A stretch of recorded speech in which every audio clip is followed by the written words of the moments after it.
From Wish TV and the All Indiana Podcast Network, this is the News 8 Daily 8 Podcast, a Wish TV News 8 update. Hi, this is Hannah Mordeau, and this is a special edition of your Daybreak Drive-In and the News 8 Daily for Tuesday, September 23rd. Dense fog out there this morning. Honestly, it was hard for me to drive in, so be careful. As we get daylight in the morning here, we're going to have cloudy conditions, spotty showers out there as well. The high will be in the upper 70s. Google will not build a data center in Franklin Township, at least for now. The tech giant announced it was pulling the plan before the City County Council could take a final vote on a rezoning request last night. News 8's Kat Sandoval was there as it happened. The petitioner in this matter, and I'd like to announce our intention to withdraw this proposal. Could hear cheers from protesters. The public assembly room was full, and so were two overflow rooms. The controversial Google data center was 486 acres of farmland located at Post Road and Troy Avenue.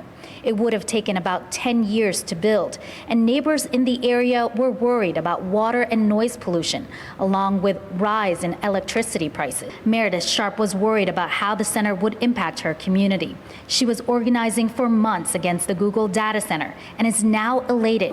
They want no opposition. So when people stand together, when they come together, and there's the power of the people standing united, that is how you stop a data center. Celebrating with her is Councilor Michael Paul Hart, who represents Franklin Township. The public did an amazing job coming out. I think that's the reason why Google withdrew their petition today, is because I've seen how many people came out. The people of Franklin Township have been heard. They have concerns, and I'm not sure that Google did a good enough job of answering the questions and laying out the facts. I'm Kat Sandoval, Wish TV, wishtv.com. A man is under arrest for his role in a police shooting in Indianapolis. IMPD says 34-year-old Brian Edwards was taken into custody. Investigators say on Saturday night a person was threatening a McDonald's employee with a gun at 38th and Keystone. When officers arrived, they encountered Edwards. Police say there was a struggle. Edwards fired, then an officer fired. No one was shot. Police say Edwards ran from the scene but was captured about a block away at 39th and Tacoma. Indianapolis police and city health officials are pushing prevention measures after a weekend of violence. There were several shootings, including one that left 2 people dead. IMPD and the city are encouraging people to be a part of programs like the Indy Peace Fellowship. It provides life coaching and programming with local organizations to address the root causes of violence. City leaders say it's important to invest in community-based prevention. Organizations like New Boy, Voices. These organizations are working with us to work with youth on programming, but then also how they can work towards cognitive behavioral therapy, different life choices, different choices in their mindset.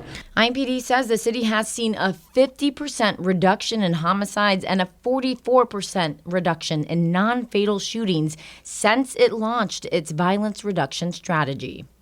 Wish TV and our parent company, Circle City Broadcasting, have launched YATVAC. That stands for Youth Alternatives to Violence and Crime. Our company is using our platform to educate, inform, and provide support to kids and teenagers, as well as their parents, grandparents, and caregivers. Go to the YATVAC page on our website, wishtv.com, to learn more. Jimmy Kimmel Live is back tonight. Disney suspended Kimmel's show on ABC last week after his comments about the murder of conservative activist Charlie Kirk. It triggered a debate over free speech. Sherelle Hubbard reports. The show, which was abruptly and indefinitely taken off the air last Wednesday, is returning. ABC pulled the show after criticism and threats by the FCC over Kimmel's monologue where he suggested Charlie Kirk's killer was affiliated with the Make America Great Again movement. We hit some new lows over the weekend with the MAGA gang desperately trying to characterize this kid who murdered Charlie Kirk as anything other than one of them. First of all, he said a terrible thing about Charlie, but he also suffers from the fact that he's got no talent and he's got no ratings. Federal Communications Commission Chair Brandon Carr and networks of affiliate stations had threatened ABC over the remarks. This isn't even a partisan issue. Free speech is the counterweight. It is the check on government control. That is why censorship is the authoritarian's dream. Those are Brendan Carr's words. Kimmel's suspension sparked national outrage, with many subscribers to ABC's parent company Disney canceling their Disney Plus subscriptions, and protests from New York to LA. It is our enduring duty as Americans to uphold our right to free speech, not just for Jimmy Kimmel and the hundreds of people who work for him, but for the preservation of our Constitution. On Monday, a spokesperson for Disney said they suspended the show to cool tension over Kimmel's comments. I'm Sherelle Hubbard reporting. A fired Ball State administrator is suing the university's president for violating her First Amendment rights. Ball State fired Suzanne Swerk last week after her private Facebook post about Charlie Kirk's murder. State Attorney General Todd Rokita amplified the post on social media. Swerk said that while Kirk's death is a tragedy, his death is a reflection of the violence, fear, and hatred he sowed. Ball State says that the post caused significant disruption to the university and was inconsistent with her leadership position. Ball State's president and the university have not commented on the lawsuit. The ACLU of Indiana is representing Swerk and said public employees are free to speak on matters of public concern, so long as they are speaking as private citizens. Swerk's Facebook post clearly meets these criteria, and her termination was unconstitutional. Charlie Kirk's organization, Turning Point, will continue its college campus tour with prominent conservatives stepping in as guest hosts. The tour is scheduled to be at IU Bloomington on October 21st. It will feature former Fox News host Tucker Carlson, who's now facing his own controversy. This week, the Anti-Defamation League was among those accusing Carlson of making anti-Semitic comments at Kirk's memorial service on Sunday. During the service, Carlson compared Kirk's murder to the killing of Jesus in the Bible, making reference to unnamed people in power who may have wanted Kirk dead. Medical professionals are pushing back on President Trump's new claims that using Tylenol during pregnancy could lead to autism. Health experts say decades of evidence prove Tylenol is safe. Ivan Rodriguez reports. Don't take it. Don't take it. President Donald Trump strongly recommending that women limit Tylenol use during pregnancy. The use of let's see how we say that. Acetaminophen. Is that okay? Which is basically commonly known as Tylenol during pregnancy, can be associated with a very increased risk of autism. Trump announced Monday that the U.S. Food and Drug Administration will be notifying physicians that the use of acetaminophen during pregnancy, quote, can be associated with a very increased risk of autism. Tylenol maker Kenvue said earlier this month it had engaged in a scientific exchange on the issue with U.S. Department of Health and Human Services officials. In a statement, the company says acetaminophen is the safest pain reliever option for pregnant women as needed throughout their entire pregnancy. First of all, I'm worried that some women might end up taking ibuprofen, for which we know there are real risks. According to a U.S. Centers for Disease Control and Prevention report published in April, the incidence of autism is on the rise, which one expert says is primarily due to a broadening of the definition and push for better screening in children. About 1 in every 31 children was diagnosed with autism by age 8 in 2022, up from 1 in 36 in 2020. In Atlanta, I'm Ivan Rodriguez.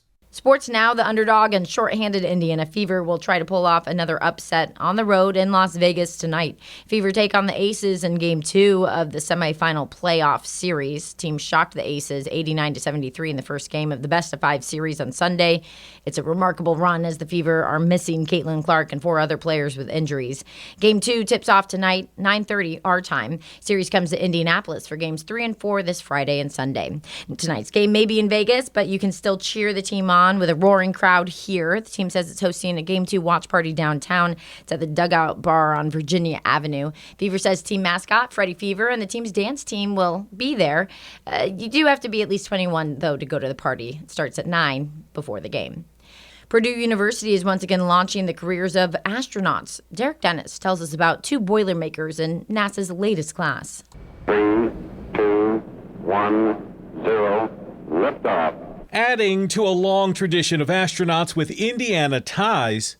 It's one small step for man. Most notably Neil Armstrong, who famously made that giant leap for mankind in 1969 by walking on the moon. Ignition.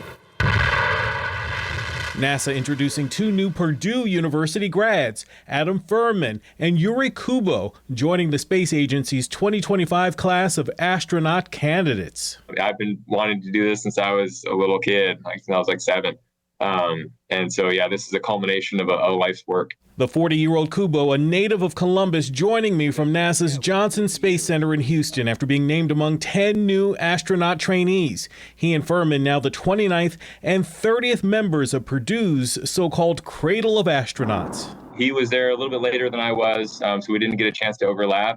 But even though we've only known each other for about a week, we're fast friends already. And now comes the hard part, 2 years of rigorous space training after an already exhausting yet exhilarating application process. That's right. Yeah, we have 2 years of training that spans from survival training to high-performance jet training to spacewalk training. All for the chance to explore space and conduct scientific experiments while taking Indiana with him. Love Indiana. I love having grown up in Columbus. It's my hometown. I'm a Hoosier. That'll always be a part of me. Super excited to be representing the state and super excited to be able to be here and make y'all proud. I'm Derek Dennis for Wish TV and WishTV.com. Wish TV is your education station. An Indianapolis public school is thinking outside the classroom and inside a chicken coop. News 8's Gina Galeros takes us there. At first glance, this chicken coop looks like it'd be on an Indiana farm. We get their eggs, and then we give them water, and then we feed them, and then we put them in their coop. These chickens, almost 24 of them and 2 ducks, are right outside William McKinley School 39. They know how to unlock the cage. Did you teach them how to unlock the cage? Nope. They're just smart. Yeah, they're smart. They're very smart. 5th graders, including Uriah Spivey, look after these chickens. Do you have a favorite chicken? Yes. Who's your favorite? Peanut. Why is Peanut your favorite? Because she has, she was born with a broken foot, and the way she walks is just funny. But make no mistake, these students take their job seriously. Miss Perry chose us. So when I came here as principal and saw this expansive space that we had, I'm like, oh, we can do chickens on a larger scale. So I convinced the teachers that it was a good idea, and that took some convincing. Teachers nominate 5th graders, referring to them as chicken tenders. Because they tend to the chickens, so I just started calling them chicken tenders. We got a good laugh out of it, and it stuck. Students raise the newborns in the classroom and go on to care for them outside. Oh yeah, I have 1st graders who tell me they're going to be a chicken tender when they grow up, meaning get to 5th grade. So yes, it's a highly sought after position. With students and staff seeing the payoff. It's learning, responsibility. So besides learning empathy and responsibility, they are learning about the life cycle. So there's biology in it, there's math. We talk about, how much food they're going to need. The Exploratory School's latest hands-on project to incorporate learning into day-to-day life. It really motivates them to be their best self every day. I'm Gina Galeros for Wish TV and WishTV.com. This has been your News 8 Daily and Daybreak Drive-In from Wish TV. I'm Hannah Mordeau. Watch us on Wish TV and WishTV.com. This is the News 8 Daily 8 podcast, a Wish TV News 8 update on demand. For even more, on demand and on the go. Connect with Wish TV on Facebook at WishTV.com and on the free Wish TV mobile app. Thank you for listening. And be sure to like, subscribe, and follow this podcast for updates every weekday morning on the All Indiana Podcast Network and wherever you get your podcast.